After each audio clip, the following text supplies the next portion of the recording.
Assalamualaikum warahmatullahi wabarakatuh.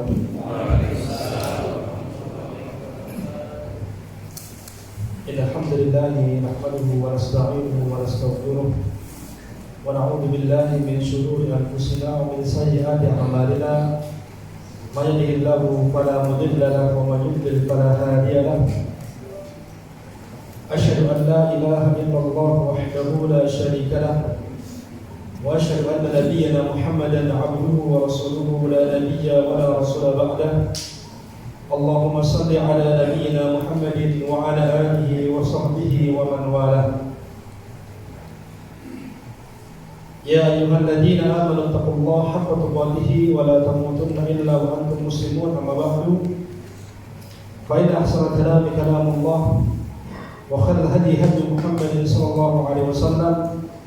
وشر الأمور محدثاتها فإن كل محدثة بدعة وكل بدعة ضلالة وكل ضلالة في النار.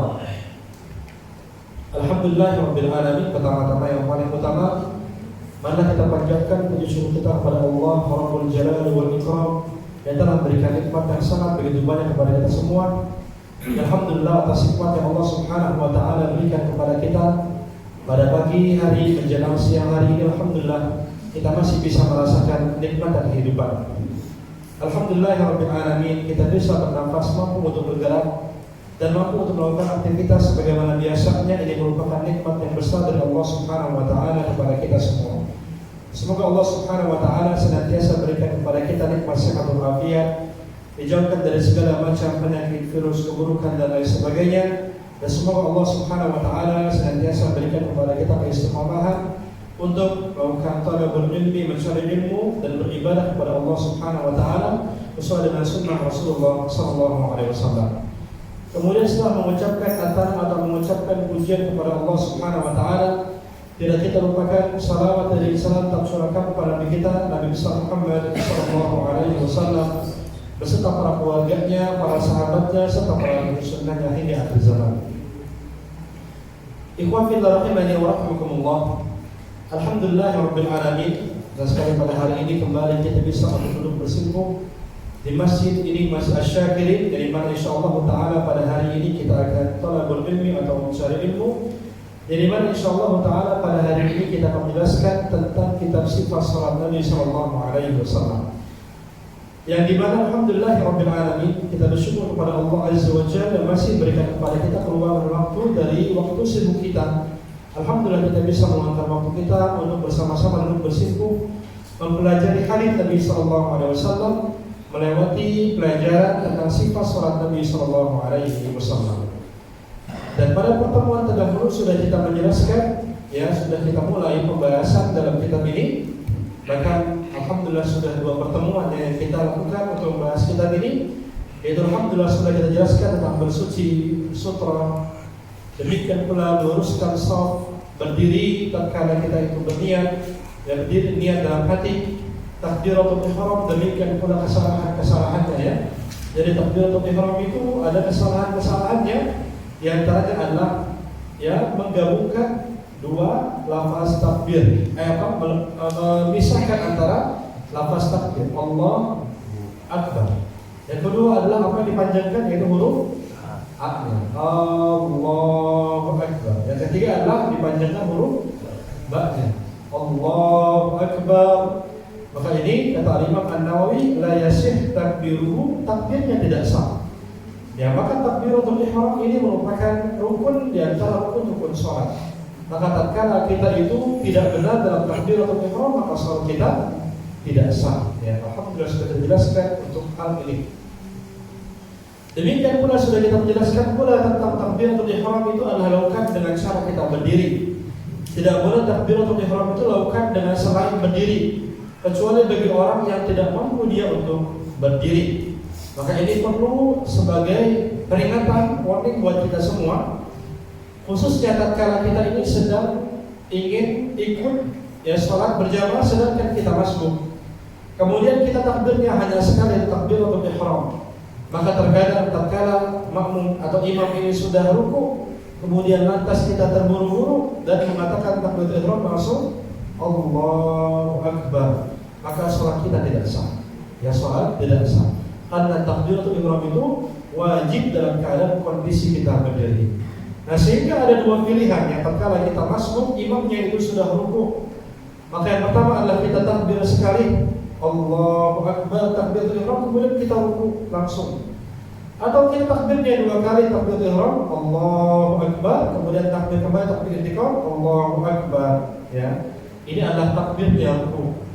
Dan pastikan tatkala kita bertakbiratul ihram, kita dalam kondisi dalam keadaan berdiri. Maka tatkala kita tidak berdiri, maka tidak sah takbiratul ihram tersebut. Kemudian pula sudah kita jelaskan tentang doa istiftah.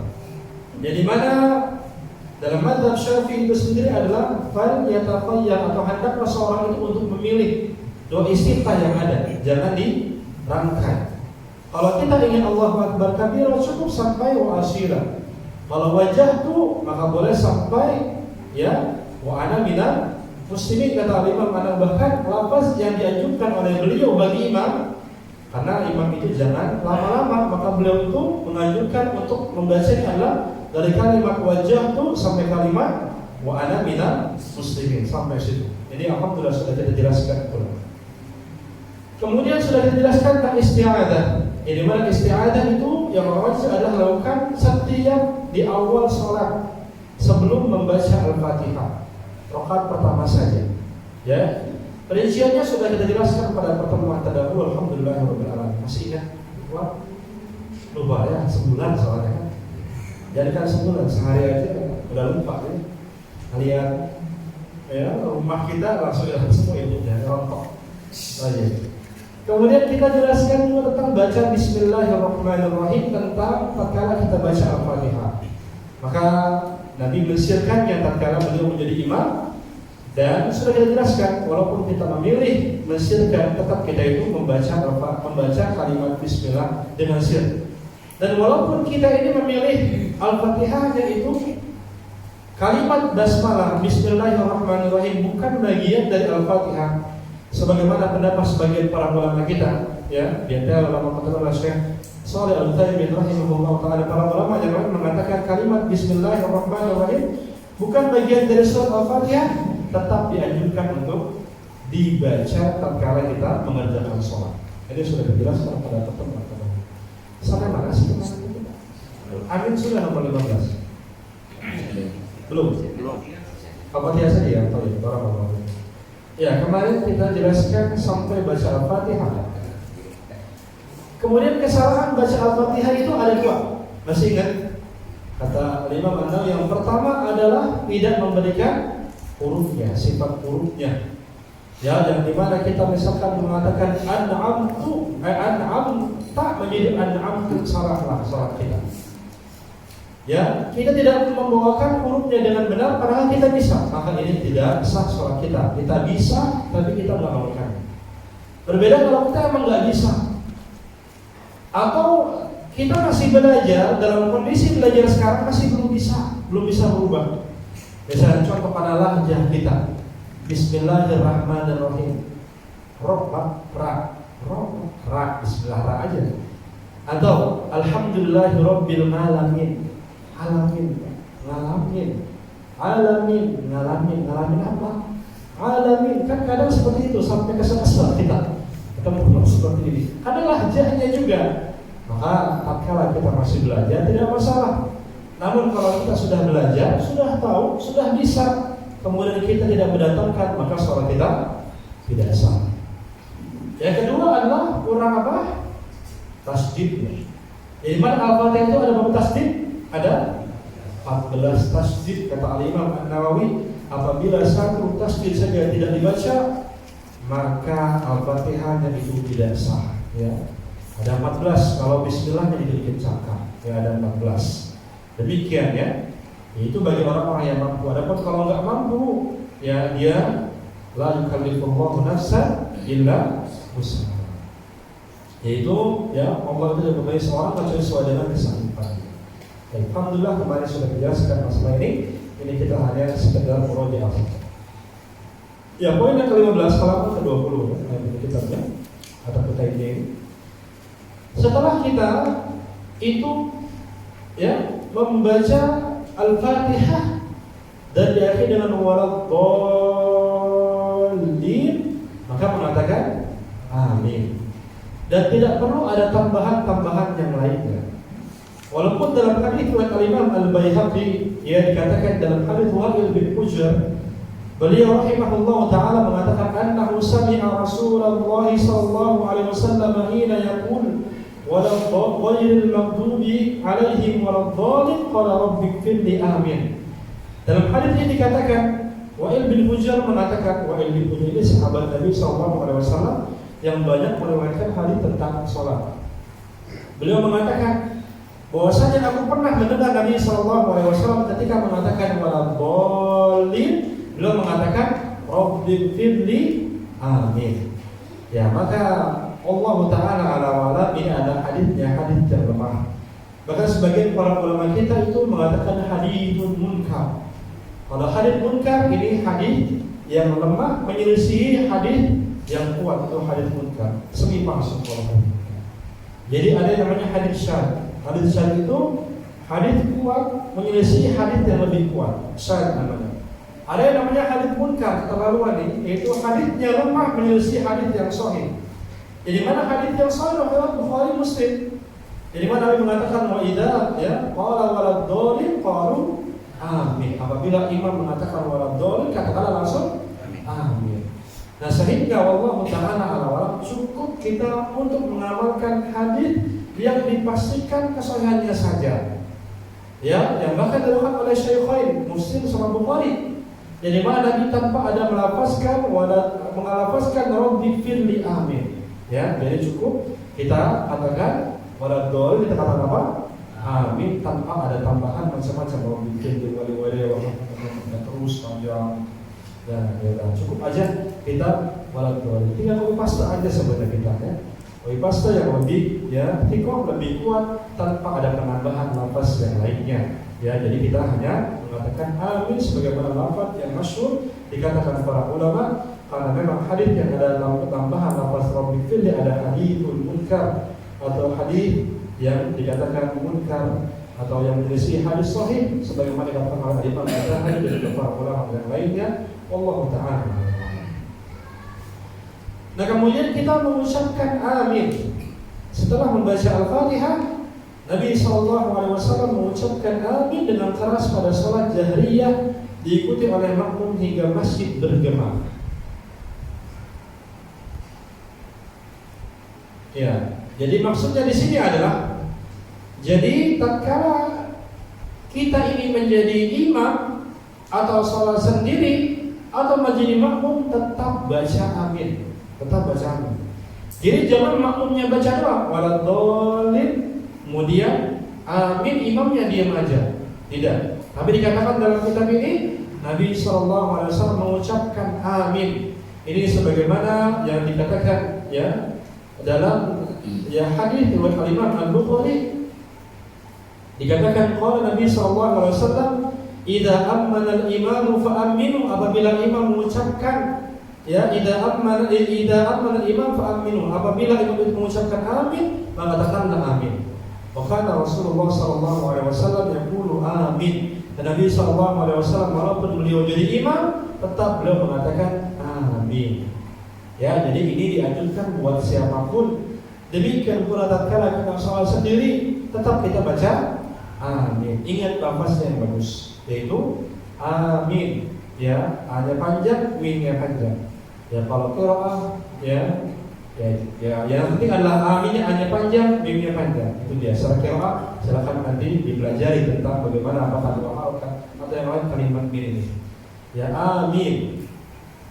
Bukan amin. Kalau amin artinya adalah orang yang aman. Bukan pula amin. Amin itu artinya adalah orang yang jujur, karena begitu dijuluki dengan al-amin. Apalagi amin, apalagi amin. Ya, amin itu adalah dia yang aman. Ya, makanya itu kita harus benar-benar yaitu dengan memanjangkan a sama min. Amin itu adalah Allah, ya Allah kabulkanlah ya doa tersebut. Mungkin makanya ini diantara kesalahan yang jadi maksud kita itu ya, karena imamnya salah, makmumnya itu salah.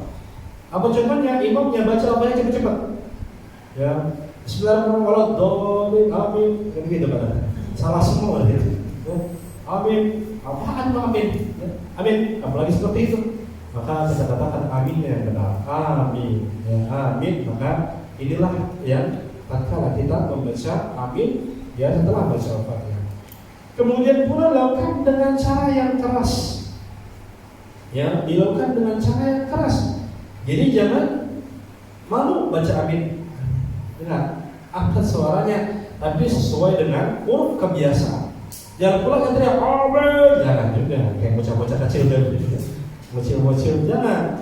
Ya, biasanya sesuai dengan huruf kebiasaan kita, dan kita amin yang maksud adalah menjadarkan. Bukan berarti teriaknya itu lebih kencang sesuai dengan ya akhirnya dengar oleh orang-orang yang di luar atau yang lain, tidak.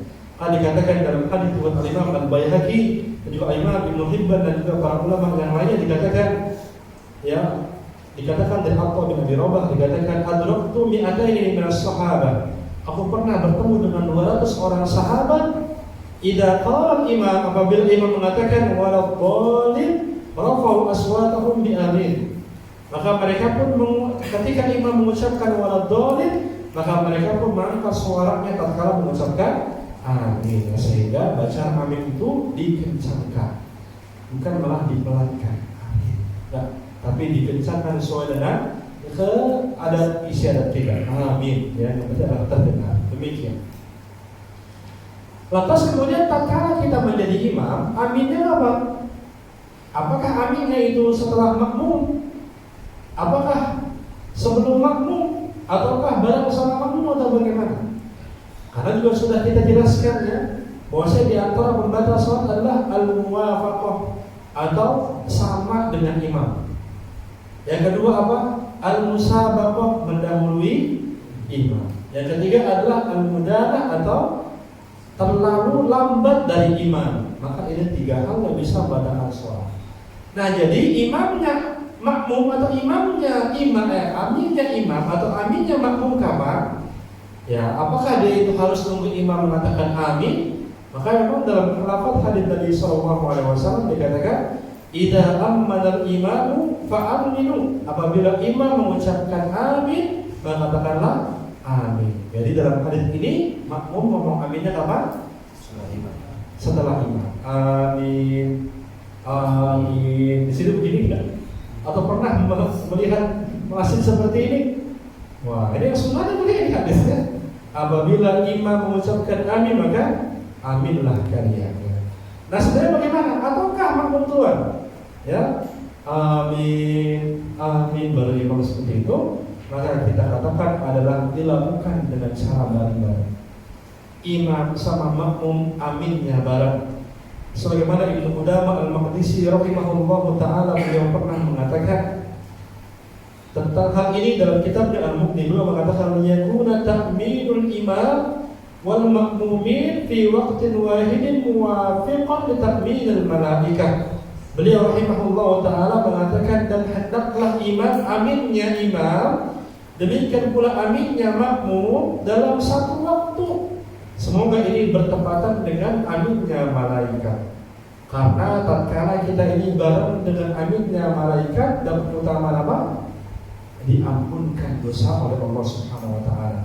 Nabi sallallahu alaihi wasallam mengatakan man wafaqa ta'minuhu ta'minal malaikah ghufira lahu ma taqaddama min dhanbi. Barang siapa yang aminnya ini bertepatan dengan aminnya malaikat, maka dosa yang terlalu diampunkan oleh Allah Subhanahu wa ta'ala. Sehingga kita katakan amin itu ya bareng-bareng antara imam sama makmum seperti itu ya. Jadi tidak mesti kita nungguin.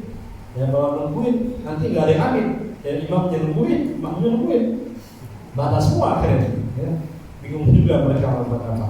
Nah, kita katakan bareng-bareng saja sebagaimana dikatakan oleh Ibnu Qudamah Al-Maqdisi, terus bersesuaian dengan sabda Nabi sallallahu alaihi wasallam dengan takminnya malaikat. Nah, ini yang berkaitan dengan mengucapkan amin tatkala kita mengerjakan sholat. Dan yang selanjutnya di poin di poin yang ke-11. Nah, di sini ada titik nih. Di sini setelah membaca Al-Fatihah, beliau diam sebentar. Yang beliau diam sebentar ini maksudnya adalah mempersiapkan surat yang selanjutnya. Dan bukan memberikan sabtah yang panjang makmumnya baca Al-Fatihah, bukan. Ya, tapi ini hanya beliau itu maksudnya diam di situ untuk mempersiapkan baca surat yang selanjutnya, bukan diam nungguin makmum baca Al-Fatihah sendiri-sendiri. Ya. Jadi ya beliau itu maksudnya diam di sini adalah ya beliau itu hanya diam sebentar demi untuk mempersiapkan membaca surat yang selanjutnya. Ya karena makmum, insya Allah tatkala kita sudah jelaskan ya, tatkala sudah mendengar bacaan Al-Fatihah imam maka sudah cukup. Ya. Namun tatkala kita mau baca lagi maka silakan. Ya maka ini adalah perbedaan pendapat di kalangan para ulama kita. Ada yang mengatakan makmum tetap baca Al-Fatihah, sebagian mengatakan tidak perlu baca selama kita mendengar surat Al-Fatihahnya dibacakan oleh imam. Nah, namun kalau kita tidak mendengar imam baca Al-Fatihah, kita masbuk ya. Imam sudah baca surat pendek, asalnya kita baca ya, agar hati kita lebih tentram dalam mimpi Allah Ta'ala. Yang selanjutnya poin yang ke-11. Kalau antum ada pertanyaan langsung terus saja, tapi dia tidak lupa. Membaca salah satu surat atau ayat dari Al-Quran. Kemudian beliau membaca sebagian dari Al-Quran. Kadang beliau SAW membaca satu surat secara lengkap dalam setiap rakaat. Inilah yang umumnya beliau lakukan. Ya terkadang beliau membaca satu surat saja yang diselesaikan dalam 2 rakaat, dibagi itu. Dan terkadang-kadang beliau SAW hanya membaca sebagian saja dari satu surat dalam Al-Quran. Beliau membaca surat tersebut dengan cara berhenti pada setiap akhir ayat dan tidak menyambung suatu ayat dalam ayat yang berikutnya. Nabi SAW membaca surat Al-Fatihah dan surat yang dibaca setelahnya dengan keras pada sholat subuh dan yang pada 2 rakaat pertama dari sholat maghrib sama isya karena jahriyah. Sedangkan pada sholat zuhur sama asar beliau bersirkannya. Setelah selesai membaca dari Al-Quran, beliau berhenti sejenak, ya sekira-kira nafasnya kembali tenang sebelum beliau rukuk. Nah, jadi ya di antara sunnah Nabi SAW di rakaat yang pertama sama rakaat yang kedua adalah membaca surat, ya surat-surat. Baik itu suratnya dari awal kita ambil atau di pertengahan, maka insya Allah tidak mengapa. Namun apakah dianjurkan kita membaca bismillah terlebih dahulu? Maka tatkala kita ini membaca surat dari awal, maka kita itu membaca bismillah. Misal contoh, kita bacanya qul, ya, maka kita baca bismillah. Karena memang ya seharusnya kita baca qul sama inna kalau salah sendiri ya. Nah, makanya sholatnya jamaah ya salah sendiri. Kalau salah sendiri qul sama inna aja ketemu ya. Udah otomatis lagi ya. Kadang-kadang ingin baca sesuatu terbaca malah qul lagi. Nah, ini makanya dianjurkan banget untuk laki-laki sholat berjamaah, maka dikatakan wajib. Al-Imam Ibnu Muflih dalam kitab Al-Adab Asy-Syari'ah beliau rahimahullah taala mengatakan wa yustahabbu qira'ah al-basmalah fi ala awal surah fi salati wa ghayriha. Nasu alaihi Ahmad wa qala la yada'aha. Dikatakan dan sangat dianjurkan baca bismillah di setiap awal surat dan juga yang lainnya. Ini para ya dalam dan juga Imam Ahmad bin Hanbal mengatakan janganlah meninggalkan baca bismillah tatkala engkau membaca surat dari awal ayat. Ya adapun tatkala di tengah surat nih maka boleh kita baca, maka boleh juga kita baca bismillah, tidak masalah. Sebagaimana dikatakan oleh Ibnu Muflih yang tadi, fa in qara'a min ba'di suratin yaqra'uha qala la ba's. Ya apabila dia membacanya dari tengah, dia baca bismillah maka tidak mengapa. Artinya langsung kita baca surat, yang kita membaca ta'awudz, kita baca surat boleh. Kalau kita di tengah ya, ada kita pun tatkala baca bismillah pun tidak masalah insyaallah taala. Demikian ya. Dan bahkan dalam mazhab Syafi'i itu sendiri ada riwayat, walaupun sudah kita jelaskan, imam itu tatkala baca Al-Fatihah, bismillahnya dijaharkan dalam mazhab Syafi'iyah. Namun tatkala baca surat maka ada 2 versi. Boleh kita baca bismillahnya dikeraskan, boleh kita baca bismillahnya itu disirkan sebagaimana dalam kitab beliau Al-Um ya, beliau yang mengatakan ya dalam hal ini yang berkaitan dengan mensirkan bacaan bismillah dalam kitabnya Al-Um. Ya demikian. Kemudian pula kalau kita ingin menjadi imam, hendaklah kita fal yukhaffif atau kita itu meringankan bacaan. sholat kita. Jangan panjang-panjang ya. Karena Nabi SAW itu mengatakan idza shalla ahadukum lin-nasi falyukhaffif. Apabila seorang di antara kalian itu mengimami orang lain sholat, maka hendaklah diringkaskan. Ini berlaku untuk sholat apa? Wajib. Sholat wajib ringkas ya. Karena apa? Fa inna fihim ad-dhaif was-saqim wal-kabir. Karena di situ itu ya ada orang-orang yang lemah, ada orang-orang yang sakit, ada orang yang sudah sepuh. Maka hendaklah ya meringankan bacaan kita. Makanya Al-Imam Nawawi itu ketika memilih jadi imam dipilih kalau istiftahnya baca wajahku sampai wa ana minal muslimin, agar jangan sampai kepanjangan. Ya, jangan sampai panjang. Kemudian beliau sallallahu alaihi wasallam mengatakan wa idza shalla ahadukum li nafsihi falyutawwil ma syaa. Tapi kalau kalian salat sendiri, misalnya salat sunnah ya, maka hendaklah kalian panjang sesuai dengan ya keinginan kalian. Ya begitu. Jadi jangan kita panjang-panjang, apalagi tatkala kita salat maghrib. Ya salat maghrib. Karena memang Nabi SAW di antara kebiasaan beliau itu ketika salat fajar, salat subuh sama salat zuhur, ya ini beliau itu bacanya panjang. Kalau ketika zuhur sama waktu subuh. Kemudian tatkala beliau itu salat asar sama salat isya, maka beliau itu membacanya itu pertengahan, enggak panjang, dan juga pendek. Dan beliau tatkala salat maghrib adalah beliau ini membacanya dengan salat yang ringkas ya. Ya sebagaimana ini dalam hadits Nabi sallallahu alaihi wasallam. Maksudnya apa? Maksudnya tadi biasanya Nabi sallallahu alaihi wasallam itu kalau subuh ya sama waktu zuhur itu baca surat yang panjang ya sekitar surat Qaf sampai surat An-Naba. Berapa juz? Ya sekitar itu. Ya atau ya dari surat Amma Yatasaalun, surat An-Naba sampai surat Ad-Duha. Ini panjangnya beliau. Kemudian ya ada pun yang ringkas adalah Nabi SAW membaca hanya satu suratnya, misalnya surat Ad-Duha dan lain sebagainya. Maka tadi kalau jadi imam kita lihat makmum bagaimana ya. Maka tatkala dia itu banyak yang lemah dan lain sebagainya, baiknya kita ringkas, kita ringankan Allah Ta'ala. Nah kemudian di sini ada kontradiktif misalkan. Nabi itu menyuruh kita untuk fadil khafif atau kita ringankan. Tapi Nabi sendiri dikatakan di situ, ya maksudnya terkadang beliau baca surat Qaf, ya Qaf panjang. Ya atau surat An-Naba itu pun panjang kalau buat kita ya. Kalau buat kita orang Indonesia itu panjang. Ini bagaimana? Nah maksud dari ringkas yang tadi kita bacakan itu dikatakan oleh para ulama adalah mengikuti sunnah dalam panjang sama pendeknya tadi. Misalkan tadi kita pilih surat Naba tatkala salat zuhur atau salat subuh atau yang lainnya. Demikian pula kita meringankan tatkala ada hajat, misalkan manusia itu ada yang lemah, maka baiknya kita sebagai imam itu kita meringankan salat kita. Demikian.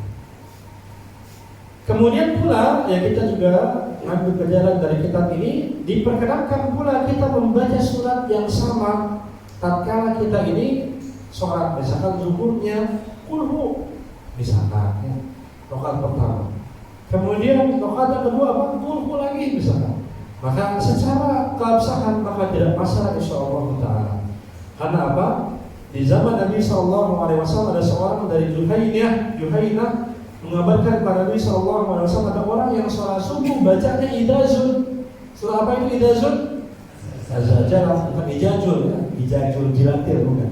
Idazun zilatil abu. Rakaat pertama idazun zazalah. Rakaat yang kedua idazun juga. Maka Nabi SAW pun membolehkan akan hal tersebut. Jadi insya Allah ini tidak mengapa ya, walaupun yang terbaik adalah kita membaca surat yang berbeda sesuai dengan tertibnya. Misalkan Az-Zalzalah kemudian baru Al-Adiyat ya, yang bagusnya adalah surat secara utuh, dan juga yang bagusnya adalah kita tidak dari pertengahan tapi dari awal. Walaupun semuanya boleh insyaallah taala ya, wallahu taala. Demikian yang berkaitan dengan masalah membaca surat atau ayat dari Al-Qur'an tatkala kita mengerjakan sholat wajib insyaallah. Baik, yang selanjutnya. Nah, poin yang ke-12 ya. Itu melakukan rukuk. Kemudian Nabi SAW mulai rukuk di awal dengan membaca takbir sambil mengangkat kedua tangan setinggi bahu atau ujung kedua daun telinga. Lihat gambar gambarnya di mana? Di sini. Ya.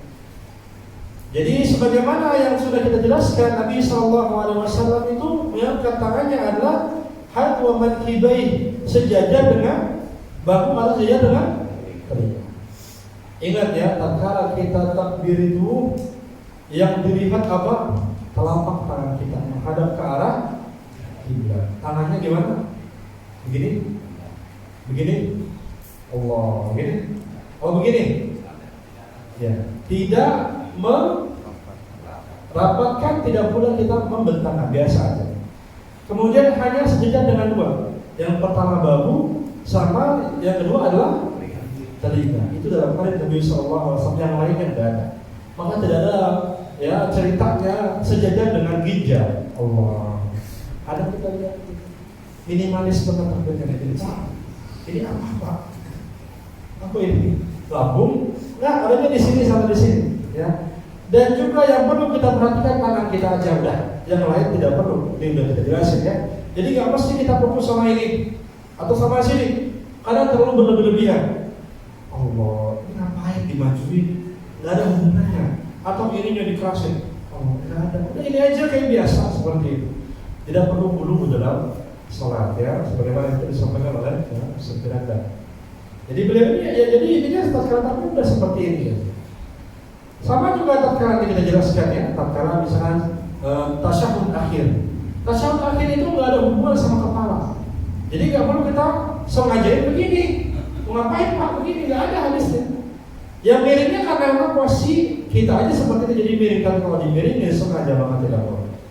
Atau tatkala salam ya, nanti kita jelaskan pula salam itu yang penting adalah pipi dilihat oleh orang yang lain ya. Ini nggak ada masalah sama sekali, jadi nggak perlu salam biasa aja dan nggak usah beneran. Ini tidak perlu kita berlebih-lebihan ya, jadi seperti robot juga tidak ya, tidak perlu kita berlebih-lebihan dalam masalah ini, insyaallah ta'ala. Nah jadi kita bertakbir ya, jadi ini sejajar dengan pundak atau sejajar dengan telinga ya. Jadi mana yang dibentangkan dan diluruskan seperti itu saja, Allah atau Allah. Baik. Ini sebagaimana yang dikatakan ya dalam hadis yang sudah kita bacakan. Kemudian kapan takbirnya? Takbirnya adalah tatkala kita mau turun untuk rukuk. Ini takbirnya. Dalam hadis Nabi SAW ini sudah dikatakan, "Tsumma yukabbir hina yarka." Kemudian Nabi SAW itu bertakbir tatkala beliau ini mau rukuk. Ya, tatkala beliau ini bertakbir mau rukuk.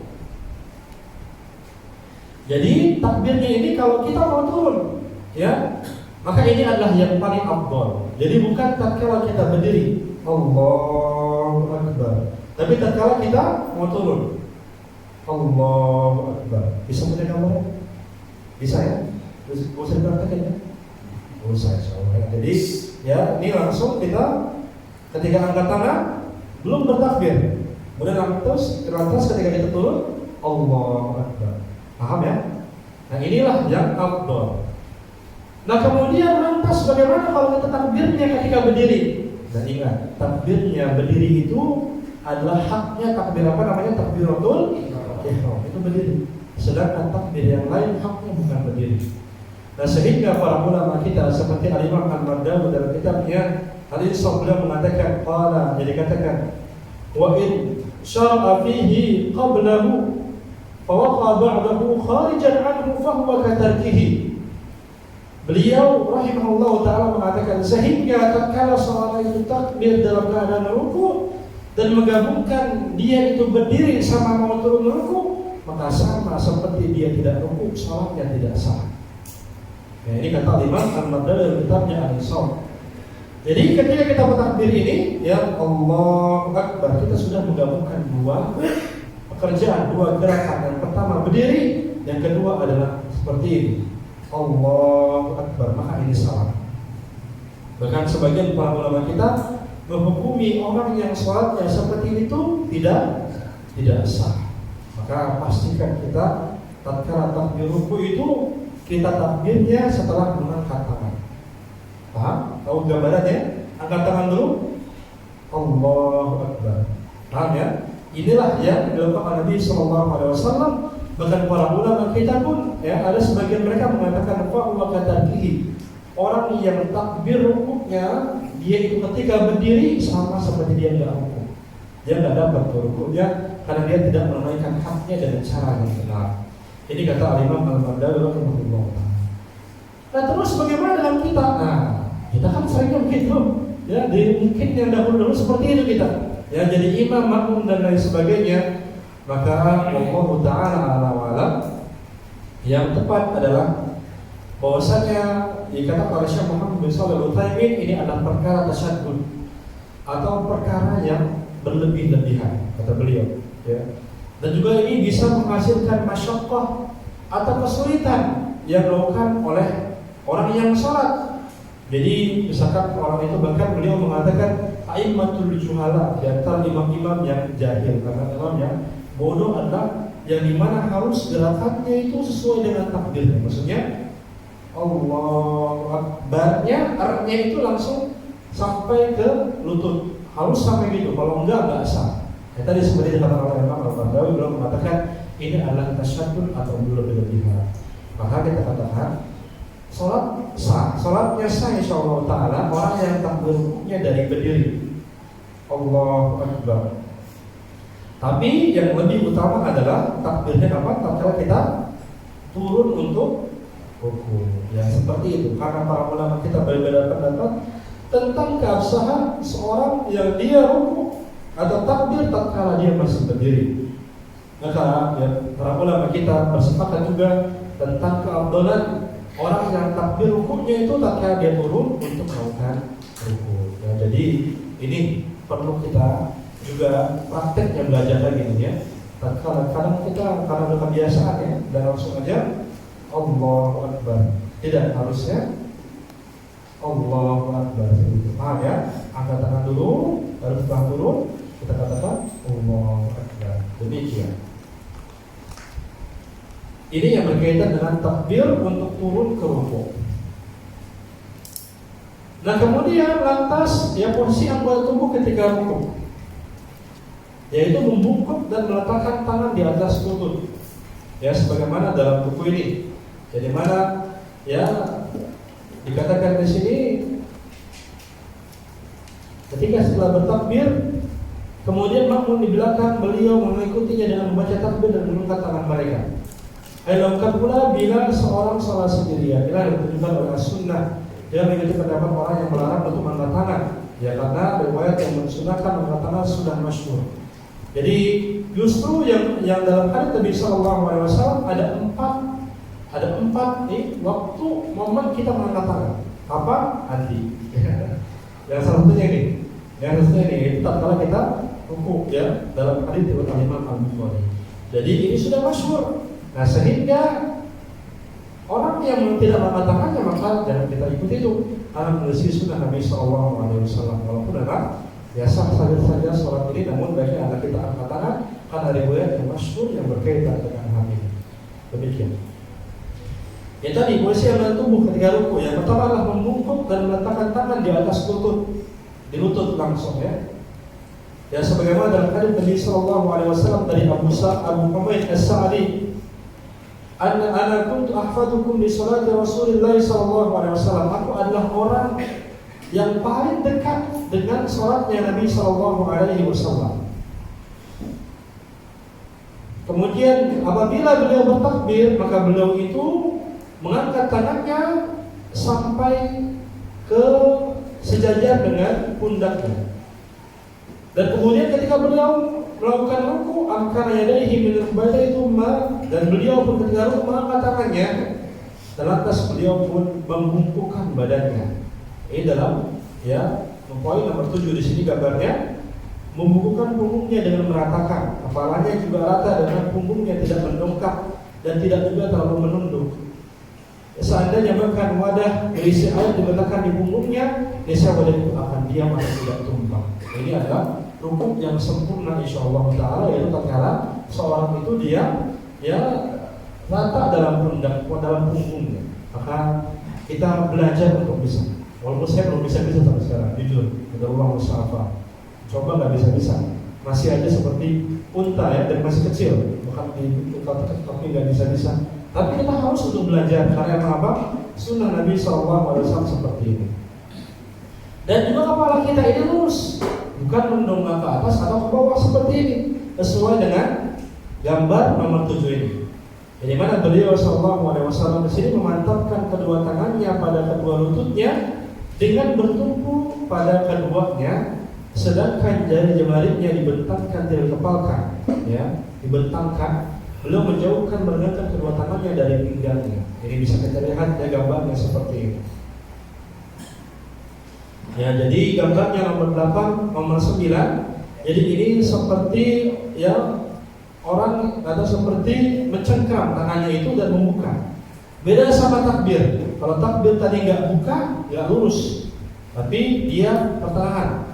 Adapun tatkala ruku, maka ruku ini kita menggenggam lutut tersebut, menggenggam lutut tersebut.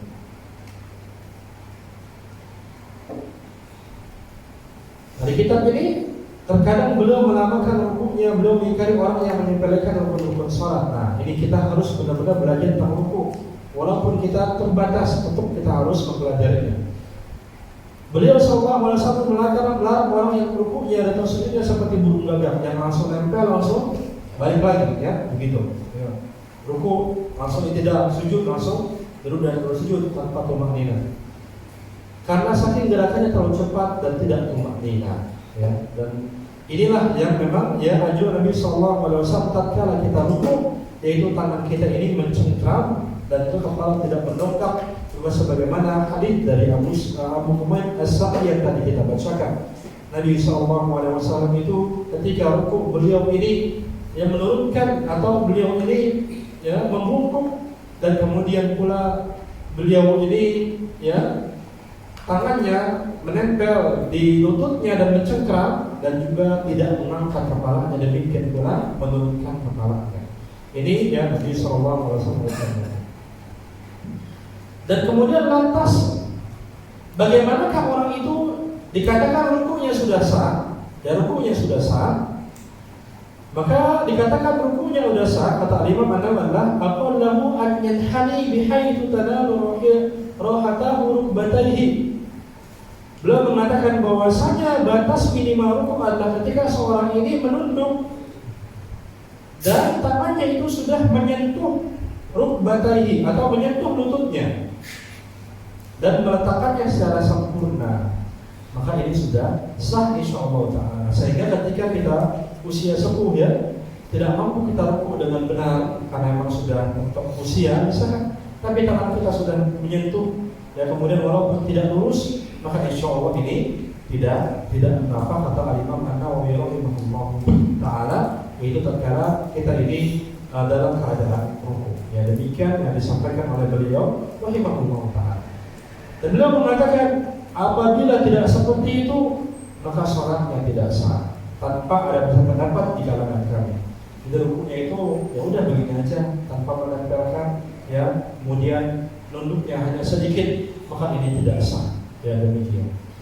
Nah, sehingga tatkala kita safar pun ya kita akan duduk seperti ini. Jadi tidak hanya sekedar begini, tapi tatkala kita safar misalnya sholat sambil duduk, kita ya sambil turun seperti ini, dan tangan kita itu mengapa di atas lutut kita. Jadi cara kita sholat tatkala ya kita ini dalam keadaan safar insyaallah. Baik. Nah, kemudian pula dari sini ada doa-doa yang diajarkan oleh Nabi SAW, yaitu dia adalah Subhana Rabbiyal Azim wa bihamdih. Ini kita baca. Atau Subhana Rabbiyal Azim wa bihamdih tanpa bihamdih ya. Kemudian pula boleh menambah bihamdih 3 kali. Atau Subuhun Qudus Rabbul Malaikati wa Ruh. Atau Subhanaka Allahumma Rabbana wa bihamdika Allahumma firli. Maka ini pun boleh kita ucapkan dan boleh dirangkai. Dan boleh diucapkan lebih dari kali. Misal Subhana Rabbiyal Azim ini kita baca 10 kali, maka boleh insyaallah ta'ala. Boleh ya yang tidak boleh dilakukan apa tadi? Doa istiftah. Adapun doa ruku, sujud dan lain sebagainya maka boleh kita untuk merangkai. Baik. Ini yang berkaitan dengan masalah ruku. Sampai jam berapa? 11 ya. Biasanya sampai jam 1 sampai jam Kali 1. 12. Baik. 12 saya jawab ya. Oke, kita masuk.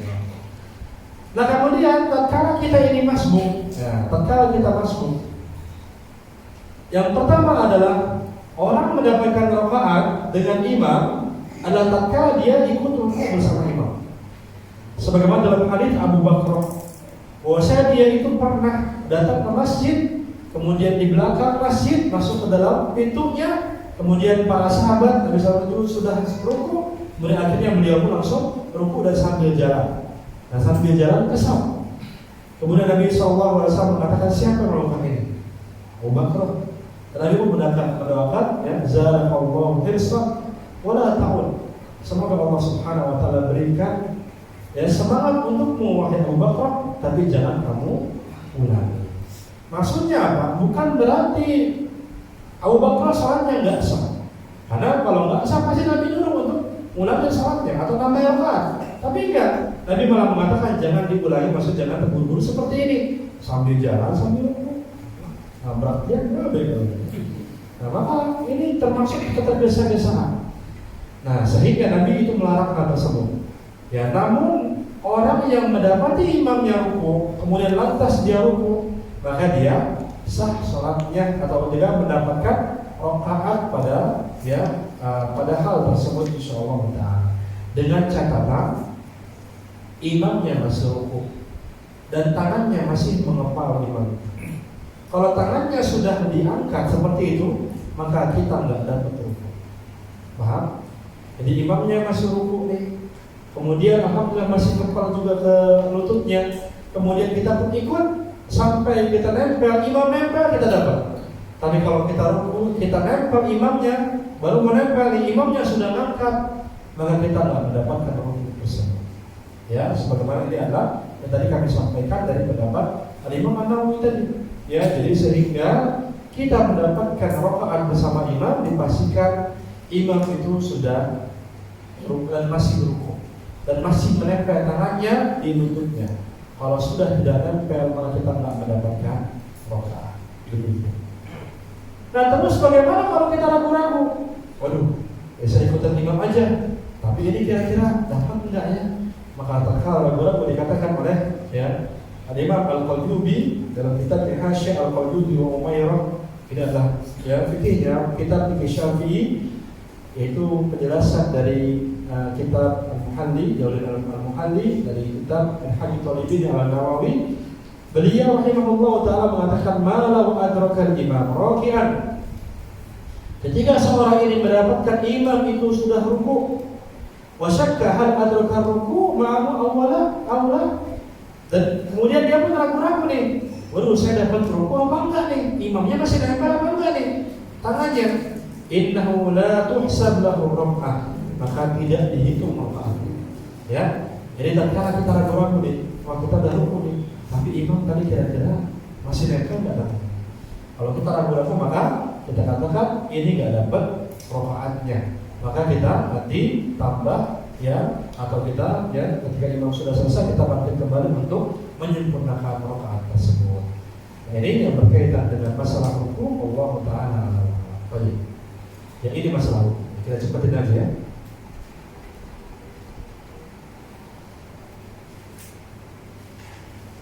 Ya, selanjutnya poin 13. Poin 13. Kemudian mengangkat tangan dari ruku atau melakukan apa? Ya, tidak. Kemudian Nabi SAW angkat kepalanya dari ruku, seraya mengangkat kedua tangannya sejajar kedua bahu atau daun telinganya sambil membaca Sami Allahu liman hamidah. Ya, Sami Allahu liman hamidah. Inilah yang dilakukan oleh imam. Ya, mereka mengatakan Sami Allahu liman hamidah tatkala mengangkat ya bertilal untuk atau mengucapkan tasbih namanya ini. Ya, tasbih atau mengucapkan Sami Allahu liman hamidah.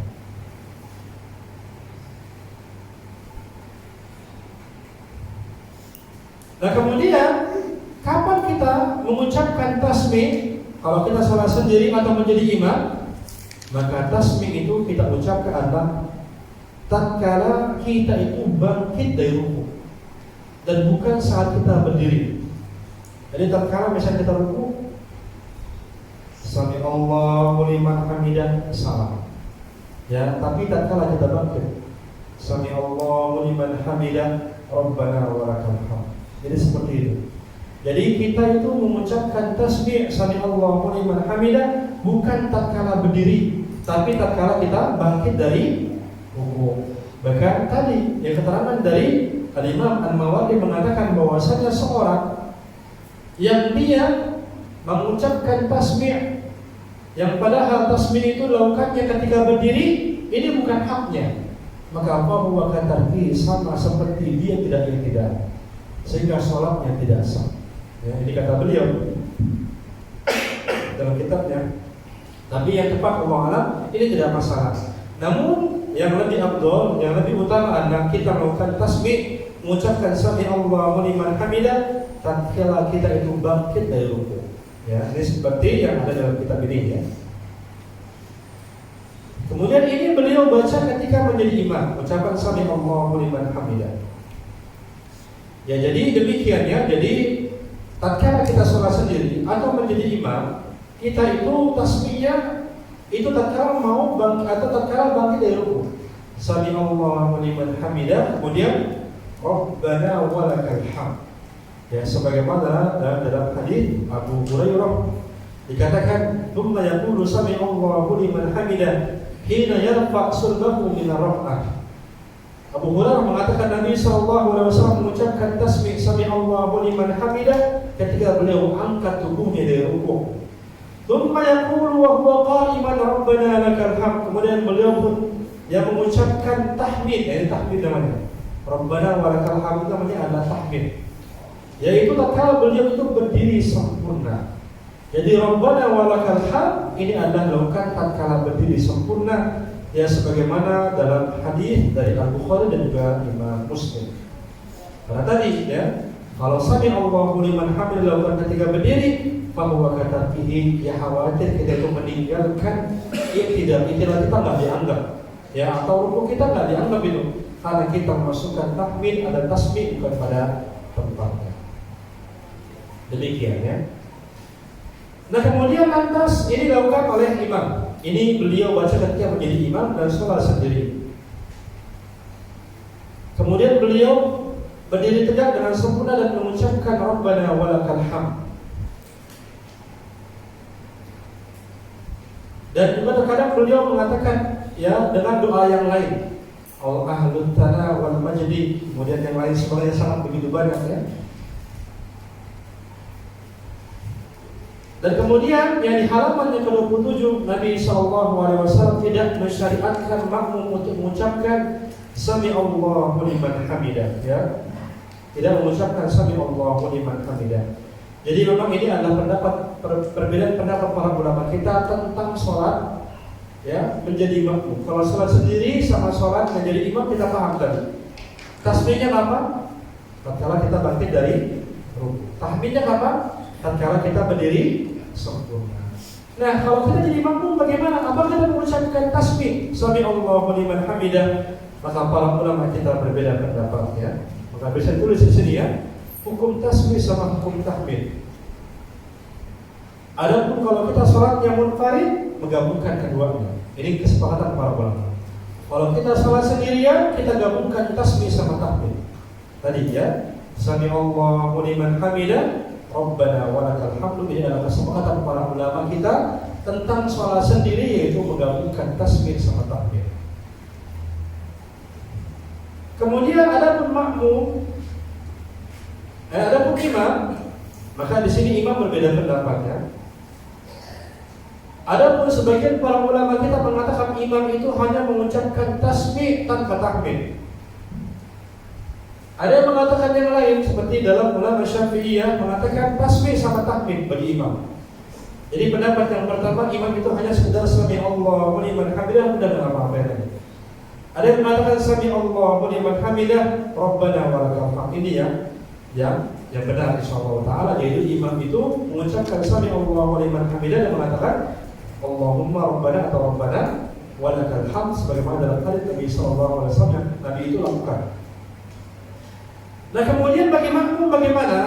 Maka Allah taala ala yang kami dapati adalah bagi makmum justru pendapat jumhur ya para ulama adalah hanya mengucapkan takbir atau mengucapkan rabbana walakal hamd tanpa mengucapkan tasbih. Jadi imam tatkala dia itu ya mengucapkan sami Allahu liman hamidah, makmum enggak ngapa-ngapain. Ketika berdiri baru rabbana walakal hamd. Ya, jadi bukan rabbana walakal hamd, bukan, tapi tatkala berdiri sempurna kita katakan rabbana walakal hamd. Ini dia, ya. Ini adalah pendapat jumhur mayoritas para ulama kita. Kemudian ya sebagian para ulama yang lain seperti ulama Syafi'iyah mengatakan tahmid sama tasbih atau menggabungkan keduanya. Ini adalah pendapat Al-Imam An-Nawawi rahimahullahu taala. Beliau mengatakan wa innahu yustahabbu li kulli musallin min imamin wa ma'mumin wa munfarid an yaqul sami Allahu liman hamidah. Jadi anjurkan bagi orang yang salatnya sendiri atau jadi imam atau jadi makmum dia mengucapkan apa? Sami Allahu liman hamidah. Ini adalah pendapat ulama Syafi'iyah. Ya Allah alam, ini bisa kita ya pilih insyaallah kalau kita mencukupkan Rabbana walakal hamd itu lebih dekat dengan hadis Nabi sallallahu alaihi wasallam. Karena Nabi mengatakan wa idza qala sami Allahu liman hamidah qalu Rabbana walakal hamd. Apabila imam mengucapkan tasbih katakanlah takbir. Namun kalau kita ini bertasbih juga maka insyaallah ini tidak mengapa, dan ini adalah pendapat ulama Syafi'iyah. Nah, sehingga yang dipilih oleh al-mu'allim adalah pendapat jumhur ulama yang mengatakan bahwasanya makmum itu tidak perlu mengucapkan tasbih. Makmum hanya cukup mengucapkan tahmid. Dan ini dilakukan setelah mereka tegak berdiri. Ya, ingat setelah tegak berdiri dengan sempurna. Ya Rasulullah SAW dikatakan sebagaimana tadi hadis yang kita ya bacakan. Karena apa? Dikatakan dalam kitab ini tidak ada dalil yang mendukung pendapat bahwa seorang makmum disyariatkan membaca sami Allahu liman hamidah. Kemudian meletakkan telapak tangan kanannya di atas punggung telapak tangan kirinya, atau di atas pergelangan tangannya, atau di atas hastanya. Seperti dilakukan ketika berdiri sebelum rukuk. Nah, kita lihat di gambar sini. Ya, ini namanya adalah irsal atau gambar nomor 13 namanya adalah irsal. Apa itu irsal? Yang kita lakukan setiap hari, kita tidak bersedekah, tapi seperti ini. Nah, di gambar yang 12 namanya adalah al-wad'u, al-qabdu ini namanya. Al-qabdu atau dia itu menggenggam. Kemarin sudah dijelaskan ya, cara kita bersedekah ada dua. Yang pertama apa? Al-wad'u atau meletakkan. Yang kedua adalah al-qabdu atau menggenggam. Cukup itu aja. Kopi pasti dari Nabi sallallahu alaihi wasallam, jangan di otak-atik. Jadi seperti ini aja. Pilihan satu, ya ada yang kelihatan ya, cuma yang benar ya dipahami ya. Yaitu satu, kita hanya meletakkan tangan di pergelangan kita atau meletakkan di atas hasta. Ini dua, satu, dua. Kemudian ya menggenggam tangan kita di pergelangan. Tiga, menggenggam tangan kita di hasta kita. Udah itu aja. Kalau pas Nabi sallallahu. Jadi di riwayatnya udah itu aja, tidak perlu di ya dikompromikan, akhirnya digabungin, udah kita aja deh sama. Ya. Kalau begini tiga aja lah, kalau sholat subuh begini pak, kalau maghrib begini jadi ya, macam-macam lah kita. Ya tidak ada hubungannya sama seperti itu. Jadi ya intinya kita pas saja langsung Nabi SAW, ya dimana beliau memilih akan hal tersebut. Nah, untuk masalah posisi tangan kita tatkala tidak ada riwayat yang sahih, tidak ada riwayat yang sahih dan juga jelas sekali bagaimana posisi tangan kita. Maka sehingga insyaallah taala ini tidak mengapa. Ini hanya khilafiyah. Boleh seperti ini, boleh kita untuk bersedekah, karena ini hanya perkara khilafiyah saja dan dua-duanya ini diperbolehkan.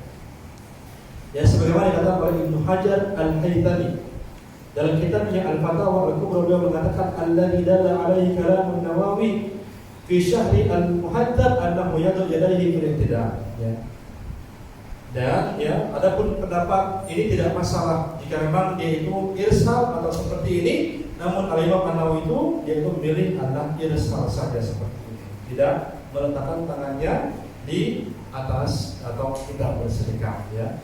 Walaupun ini tidak masalah insyaallah ta'ala, karena tidak semua perkara masalah sholat ya, ini ada hadis yang sharihnya, hadis yang jelasnya. Nabi itu ngapain? Misal bagaimana? Seperti ini tidak jelas riwayat yang pasti tidak ada. Ya, jadi demikian pula tatkala kita sholat id sama sholat jenazah, itu pun sama, tidak ada riwayat yang real Nabi itu bagaimana tatkala beliau itu sholat jenazah. Ya, jadi beliau itu memang bertakbir sholat jenazah, tapi apakah angkat tangan atau tidak, maka ini tidak masalah. Jadi tatkala mungkin kita pernah sholat melihat orang sholat jenazah seperti ini, ya Allahu Akbar, Allahu Akbar, Allahu Akbar tanpa kata, karena melihat ini tidak masalah sholat. Jadi bahkan juga ikhwan yang sunnah pun ya seperti ini. Ada yang mengangkat, mungkin ada juga Allahu Akbar dan lain sebagainya. Ada riwayat yang pasti dari Nabi tidak ada. Hanya riwayat dari Abdullah bin Umar yang beliau itu praktekkan mengangkat tangan. Nah sehingga seperti ini tidak masalah karena tidak ada riwayat yang sahih insyaallah taala, dan kita boleh ya untuk memilih keduanya. Berwala kalau pribadi adalah menguatkan pendapat irsal atau meluruskan karena tidak ada dalil yang mengatakan seperti ini, walaupun juga ada toleransi dengan orang yang dia memilih seperti ini, tidak masalah insyaallah taala. Wallahu taala a'lam. Ini yang berkaitan dengan ya masalah tidak.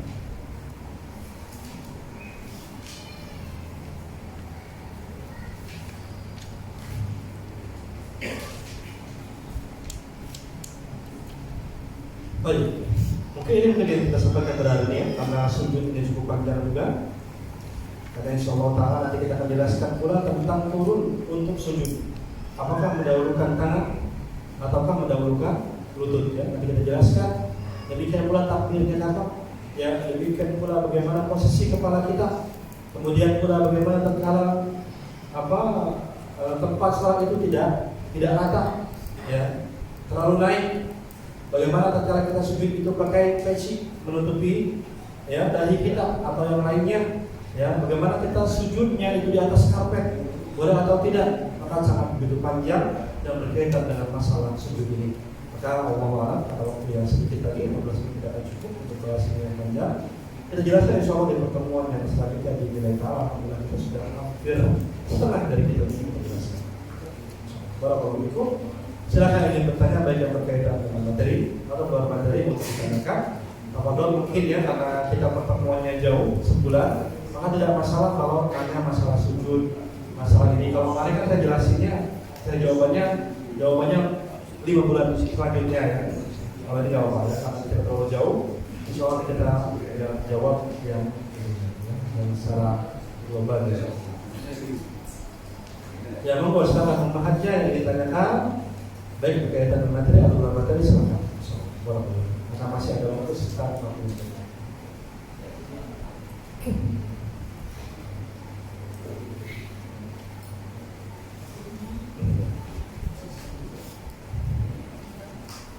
Ya, semoga Allah selalu menjaga besar dan keluarga. Ketika kita sedang sholat maghrib sendirian, sudah di pertengahan bacaan surat, lalu ada orang yang mendapat keluarga kita.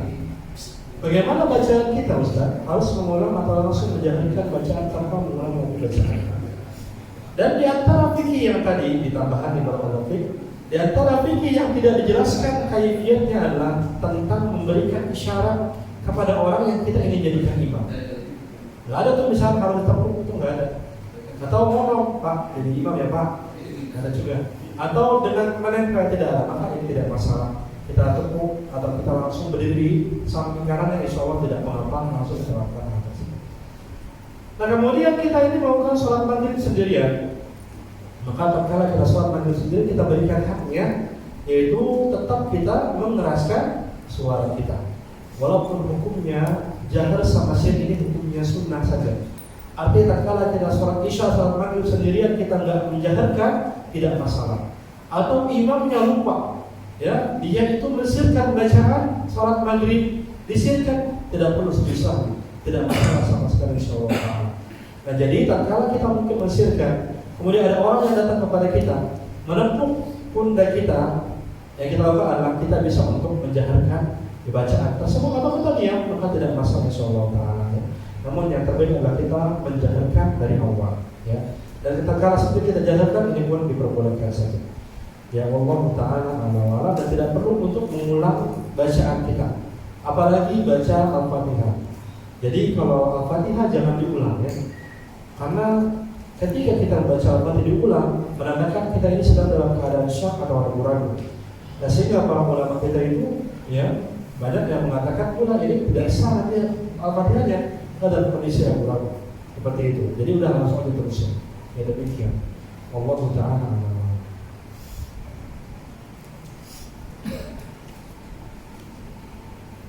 Ya, assalamualaikum waalaikumsalam warahmatullahi wabarakatuh.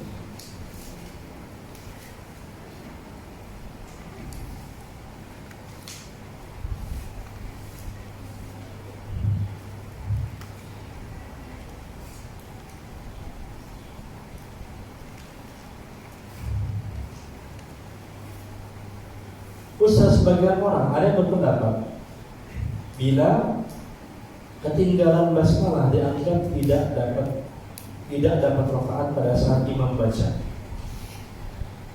rakaat dan dia berdiri lagi untuk menambah rakaat. Apakah pendapat ini muktabar? Nah, ini khilaf di kalangan para ulama kita, tapi Allah taala alam pendapat yang wajib adalah sudah mendapatkan rakaat sebagaimana ini adalah hadis Abu Bakar yang tadi kita bacakan. Maka ini adalah pendapat ulama Syafi'iyah sebagaimana tadi kita sampaikan dari Ibnu Hajar Al-Haythami. Nah, sehingga Allah taala alam ya, jumhur para ulama mengatakan dapatnya rakaat dengan rukuknya bersama dengan imam. Ya, ada pun yang nggak dapat, maka di sini perlu ditinjau lagi. Tapi memang di sini adalah sebagian para ulama yang mengatakan tidak dapat kalau kita nggak baca Al-Fatihah, tapi yang tepat adalah mendapatkan. Maka ini adalah madhabnya ya Syafi'iyah. Ya, para ulama Syafi'iyah itu mengatakan di sini bahwasanya ya mendapatkan rakaat bersama imam, tatkala bersama imam, kecuali dalam keadaan kita ragu-ragu, baru kita tidak mendapatkan ya tersebut. Allah taala a'lam.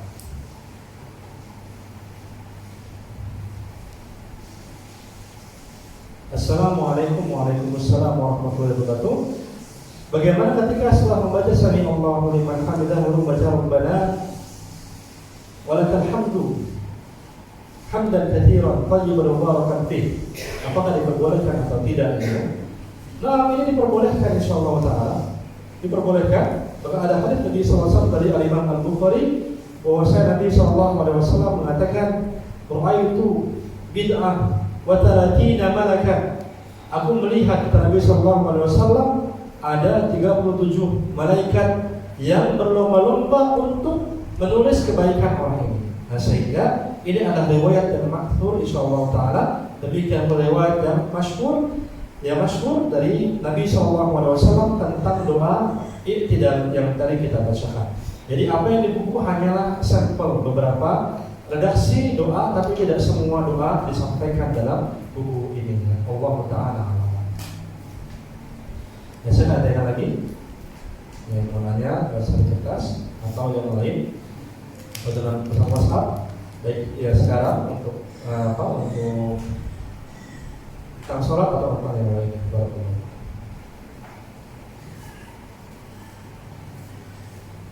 Bismillahirrahmanirrahim. Ustaz izin bertanya, bagaimana cara menambah rakaat sholat yang tertinggal atau kurang namun kita sudah salah? Barakallahu fikum barakallahu. Ya, menambahnya adalah dengan cara lain aja. Dan kalau kita ini sholat zuhur 3 rakaat, kita hanya menambah 1 rakaat lagi. Kemudian kita sujud sahwi, ya, sujud sahwi. Jadi hanya seperti itu saja, karena Nabi SAW pun pernah terjadi seperti ini. Beliau SAW dalam hadis Dzul Yadain, beliau pernah sholat asar dengan melakukan sholat 2 rakaat saja. Kemudian Dzul Yadain pun bertanya kepada Rasulullah, ya Rasulullah, apakah sholat ini diganti? Lalu mengatakan tidak. Akhirnya beliau pun menambah rakaat. Ya, yang tertinggal yaitu 2 rakaat, kemudian sujud sahwi. Dan pertanyaannya, sujud sahwi itu dilakukan sebelum atau setelah salam? Yang ini untuk ini masih ingat? Yaitu ragu-ragu bingung. Kalau mau jawab tapi salah. Ya, yang benar adalah setelah salam. Setelah salam. Karena kita sudah bikin rumus ya. Kalau masih ingat rumusnya ada 7. Cuma kita bisa ringkas jadi 2 rumus. Sujud sahwi itu dilakukan sebelum salam karena ada 2 keadaan. Yang pertama adalah kita lupa tahiyat awal, lupa kewajiban sholat. Yang kedua adalah lupa ini rakaat keberapa. 2 atau 3, ini 2 atau 3. Ini benar-benar lupa, tidak ada sedikit pun keyakinan. Maka ini dilakukan sebelum salam. Adapun setelah salam lakukan selain dari 2 itu. Jadi kalau kita kelebihan rakaat, sujud sahwinya kapan? Setelah salam. Kekurangan rakaat lakukan setelah salam. Demikian pula kita ragu-ragu kalau kita yakin, kita ingat tapi ragu-ragu gitu. Ini rakaat berapa? Ini pun lakukan setelah salam untuk penghinaan ya syaitan. Demikian Allahu ta'ala a'lam. Jadi kalau kita tertinggal atau cara untuk menambah rakaat sholat, ya kita misalkan lupa 1 rakaat lagi, kalau kita tahu teman kita, boleh kita sudah salam, maka kita tambah lagi 1 rakaat seperti biasa sampai salam, kemudian kita sujud sahwi 2 kali dengan cara bertakbir, Allahu Akbar, baca doa sujud, bangun lagi, balik lagi, Allahu Akbar, baca doa sujud lagi, bangkit lagi, kita duduk ya, kemudian salam 2 kali. Demikian. Allahu ta'ala.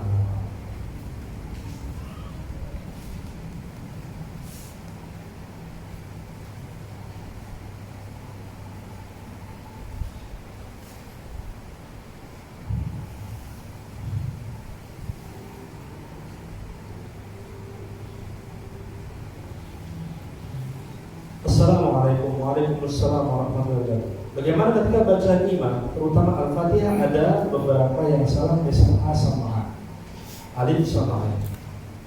Ya, jika memang kesalahannya itu terdengar sekali memang salah, kemudian antum mampu untuk bisa baca dengan baik, antum sebagai qori ya, maka antum tidak bisa sholat di belakang imam tersebut.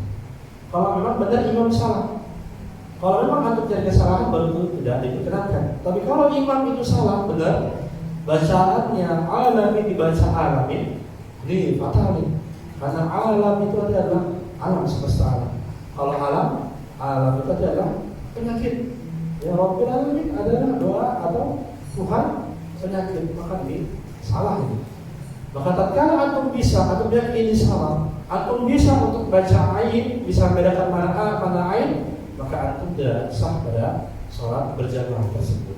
Maka inilah yang dipastikan imam itu dia mampu baca Al-Fatihah dengan benar. Ya, karena Nabi SAW mengatakan tentang imam aqra'uhum li kitabillah, yaitu ya aqra'uhum orang yang paling ya banyak atau orang yang paling banyak atau banyak hafalannya atau yang paling ahli dalam kitabullah. Ya demikian.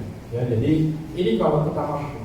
Tapi kalau kita tidak mampu juga hanya bisa kritik, wah imamnya salah. Wah jangan salah di situlah. Imamnya salah. Salahnya di mana? Di mana? Atau ayat yang salah, memang ayat yang benar gimana?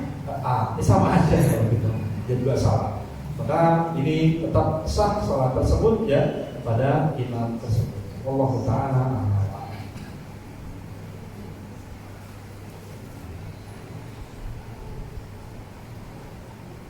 Assalamualaikum warahmatullahi wabarakatuh. Waalaikumsalam warahmatullahi wabarakatuh.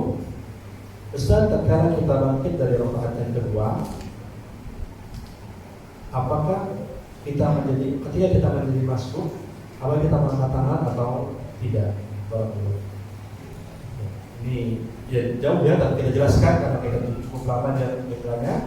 Jadi tatkala mungkin ini tanyakan adalah ketika kita ini jadi masbuk, bagi kita ini adalah rakaat yang pertama, bagi imam ini adalah rakaat yang kedua. Imam mengangkat tangannya karena ini diantara tempat yang dia angkat tangan. Nah kita ini sebagai rakaat yang pertama, apakah angkat tangan atau tidak? Maka di sini para ulama kita berbeda pendapat. Ya. Ada yang mengatakan angkat, ada yang mengatakan tidak. karena mereka berdasarkan ya bahwasanya rakaat yang ditinggal oleh kita itu, ya, berarti yang pertamanya ini dihitungnya sebagai apa? Rakaat kita bersama dengan imam itu rakaat apa nih? Apakah ini awal sholat atau ke akhir sholat? Ini para ulama kita berbeda pendapat. Maksudnya apa? Jadi gini, kalau kita belajar masalah fikih, ketika ada seorang ketinggalan sholat maghrib, ya, sholat maghrib, kemudian dia ikutan imam di rakaat yang terakhir, maka dia hanya ya rakaat terakhir, maka dia tahiyat, imam tahiyat akhir, dia tahiyat akhir. Kemudian dia bangkit, Allahu Akbar. Kemudian di rakaat yang kedua nih, imam yang dia masuk nih, rakaat yang kedua dia tahiyat awal atau tidak kira-kira? Biasa antum nih. Antum kalau cuma ngikutin imamnya itu satu rakaat aja, atau bangun, atau kan rakaat yang kedua ya, tahiyat awal atau tidak? Tahiyat awal. Ini kita ya. Padahal ada perbedaan pendapat di dalam ulama kita. Ada yang mengatakan tahiyat awal. Karena apa? Karena dihukumi bahwasanya yang tertinggal itu adalah menyempurnakan sholat, sehingga tahiyat awal. Tapi ulama yang lain mengatakan jangan tahiyat awal, karena rakaat tinggal itu bukan menyempurnakan, tapi mengkodok sholat yang ketinggalan. Jadi antum itu langsung berdiri karena hakikatnya antum mengerjakan rakaat yang pertama. Ini adalah pendapatnya ya ulama ya Hanafiyah, kemudian Malikiyah dan lain sebagainya. Tapi yang tepat adalah ya pendapat yang yang berdasarkan dari Syafi'iyah dan Hanabilah yang mengatakan bahwasanya menyempurnakan. Jadi maksudnya adalah tetap dihitung sebagai rakaat yang kedua. Nah, kemudian Syekh Muhammad bin Shalih Al-Utsaimin rahimahullah taala mengatakan juga bahwasanya yang dianjurkan untuk angkat tangan adalah ketika di rakaat yang kedua dalam hadis ini. Ketika bangkit dari rakaat yang kedua. Dan beliau mengatakan maksudnya adalah hadis tersebut adalah tahiyat awal. Nah, sehingga selama ini terhitung sebagai tahiyat untuk kita, selama itu pula kita angkat tangan kita. Paham ya? Kita ikutin imamnya dia rakaat kedua, kita masih rakaat satu, kita angkat tangan kita. Demikian Allahu ta'ala a'lam. Ya, saya akan tanya lagi untuk yang saya kertas.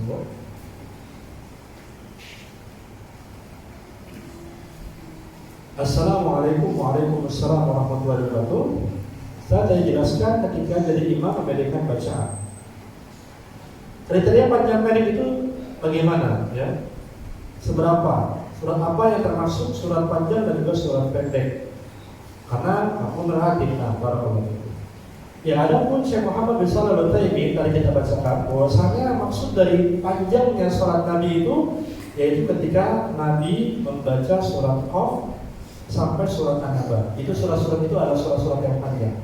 Yang Qaf, kemudian An-Naba, yang An-Naba, Al-Mursal, Tabarak dan lain sebagainya.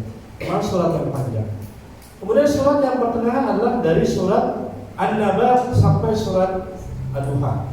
Jadi surat At-Takwir, surat At-Tariq itu surat pertengahan. Kemudian ada yang menerkisor atau surat pendek adalah dari surat Ad-Duha sampai ke bawah. An-Nas itu dibaca ketika maghrib ya, An-Nas, Al-Falaq, ya Al-Syura dan lain sebagainya. Itu adalah surat-surat yang pendek. Nah, kemudian berapakah kadar dari pendek ini? Maka ini tergantung dengan masyarakat kita. Kalau memang agak panjang tapi memberatkan, maka insya Allah tidak mengapa ya. Namun kalau memang agak panjang, kemudian makmumnya batuk-batuk aneh ya gitu, ini kode nih, maka kita pendekkan. Ya, maka tidak masalah. Karena Nabi mengatakan kalau covid anda ada ringankan. Ya, bukan kita ikutin makmum, biar ini bukan. Tapi memang sunnah seperti itu. Kalau kita menjadi imam, maka kita juga menjawab masalah-masalah.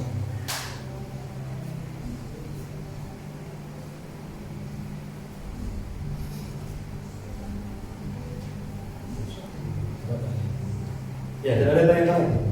Ada yang lain? Di luar tidak apa. Tidak ada ya?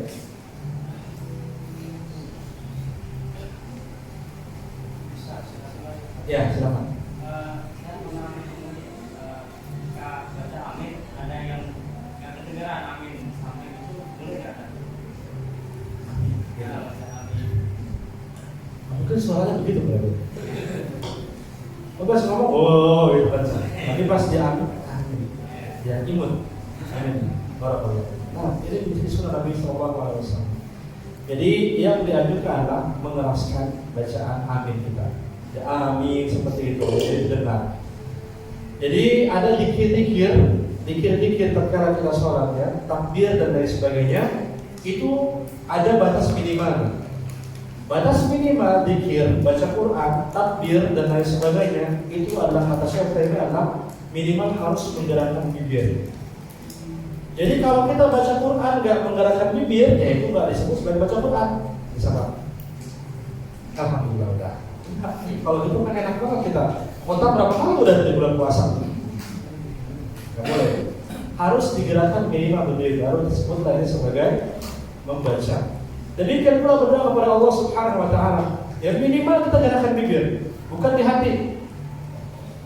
Nah ini ya tidak diperkenankan. Ya. Apalagi terlalu simpel doanya itu pun sama tidak boleh. Terlalu panjang nggak boleh. Maksudnya bisa detail banget itu pun sama tidak boleh. Terlalu simpel pun nggak boleh. Bagaimana terlalu simpel nggak boleh? Misalnya Allah doanya saya kayak ya Allah amin nggak boleh.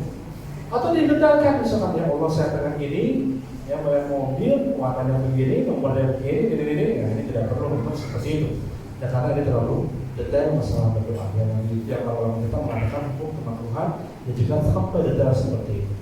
Nah sehingga ketika kita baca Quran, doa dan lain sebagainya, takbir tadi ya, ketika kita sendiri minimal adalah menggerakkan bibir. Ini insya Allah sudah cukup. Tapi kalau amin dikatakan rafa'u aswatahum, mereka mengangkat suaranya. Jadi diangkat suara amin kecuali siapa? Kecuali perempuan. Nah kalau perempuan tidak mengangkat suaranya, ya. Jadi biasa saja, ya yang dia ucapkan tidak mengangkat suara. Barakallah. Nah, kita begini. Barakallahu fikum, jazakumullahu khairan. Terima kasih atas kehadiran teman-teman, ibu kaum muslimin dan muslimat yang pada hari ini sudah hadir di kajian kita pada hari ini yang untuk membahas masalah sifat Nabi Sallallahu Alaihi Wasallam. Insya Allah untuk fikih yang berkaitan dengan masalah sujud dan selanjutnya kita akan jelaskan di pertemuan selanjutnya di dunia ta'ala. Semoga Allah pandangan usia kita atas senantiasa ibadah kepadanya, berikan kita istiqomahan, diberikan waktu yang bermanfaat hingga akhir yang mudah kita bermanfaatkan dan kita menjadi semua di tempat-tempat yang baik. Amin. Kita akhiri subhanallah wa bihamdihi, asyhadu an la ilaha illa anta, astaghfiruka wa atubu ilaik. Assalamualaikum warahmatullahi wabarakatuh.